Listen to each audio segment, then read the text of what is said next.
شروع کرتا ہوں اللہ کے نام سے جو بڑے رحیم اور رحم کرنے والا ہے۔ حضرت علی رضی اللہ تعالی عنہ نے ارشاد فرمایا، اپنی جوانی کے دھوکے میں مت آنا کہ یہ عن قریب تم سے چھین لی جائے گی۔ ایک شخص بن کر نہ جیو بلکہ ایک شخصیت بن کر جیو، کیونکہ شخص تو مر جاتا ہے پر شخصیت ہمیشہ زندہ رہتی ہے۔ جو فضول خرچی پر فخر کرتا ہے وہ مفلس ہو کر ذلیل ہو جاتا ہے۔ اگر انسان کو تکبر کے بارے میں اللہ کی ناراضگی اور سزا کا علم ہو جائے تو بندہ صرف فقیروں اور غریبوں سے ملے اور مٹی پر بیٹھا کرے۔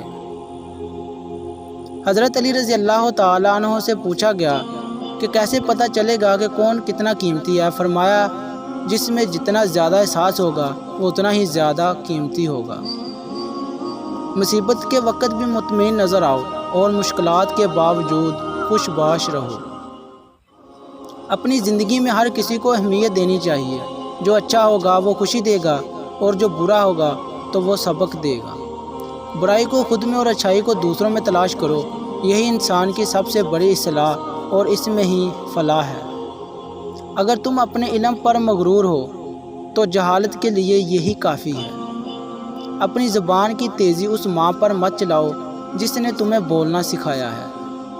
ماں باپ دنیا کی ہر ٹھوکر برداشت کر سکتے ہیں سوائے اولاد کے ہاتھوں لگی ٹھوکر کو۔ تجربہ انسان کو غلط فیصلے سے بچاتا ہے مگر تجربہ غلط فیصلے سے ہی حاصل ہوتا ہے۔ ایک نفرت ہی ہے جسے دنیا چند لمحوں میں جان لیتی ہے، ورنہ چاہت کا یقین دلانے میں تو زندگی بیت جاتی ہے۔ مزید اچھی ویڈیو دیکھنے کے لیے ہمارے یوٹیوب چینل کو سبسکرائب کریں اور بیل نوٹیفیکیشن کو آن کر دیں تاکہ ہر نیو ویڈیو آپ تک آسانی سے پہنچ سکے۔ Thanks for watching. اللہ حافظ۔